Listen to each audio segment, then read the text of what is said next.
kwamba soma, olewa, have a family, repeat the cycle. Um, Hi guys, my name is Diana. In today's video, I want to talk about us sisi vijana wa 20 to 20 to 30, anyone kijana, sitaki kuacha the gender. Kwenye maisha, have you figured it out, like umesha figure it out like who you wanna be in life? If yes, are you doing what you love? Like, are you happy with your life? Like, unafanya kile kitu ambacho unakipenda, au you just unafanya ambacho iza wazazi wanataka, au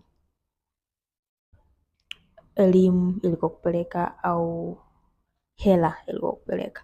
Because we'll be doing what parents want us to do, or maybe education, like you wanted to be a lawyer and you did the law school, so now you're like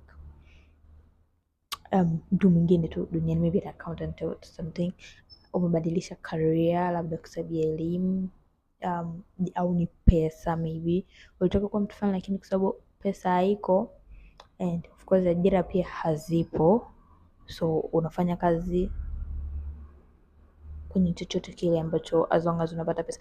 Are you like doing what you love? Like, are you happy with your life? Like, unafanya vile vitu ambavyo unataka kufanya na maisha yako, au ni unaenda venye maisha yanaenda? Like, ni wewe unaendesha maisha au ni maisha yanakuendesha? Like, are you doing, so lazima utajirike ndo uyaendeshe maisha. Like, you may be poor, but in your poor situation unafanya vile ambavyo wewe unavitaka, and not maisha yanakupangia like fanya hiki, fanya hiki, fanya hiki, fanya hiki.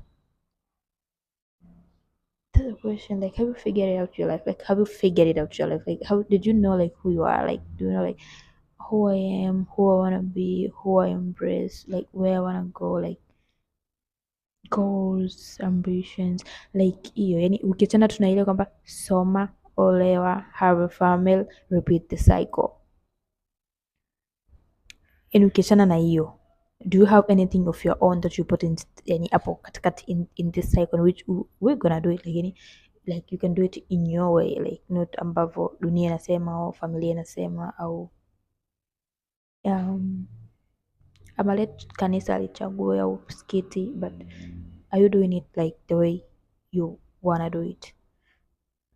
Niambieni. You can just say about my video too. I have a very oily skin though, and my brows, I just did my brows by myself though, so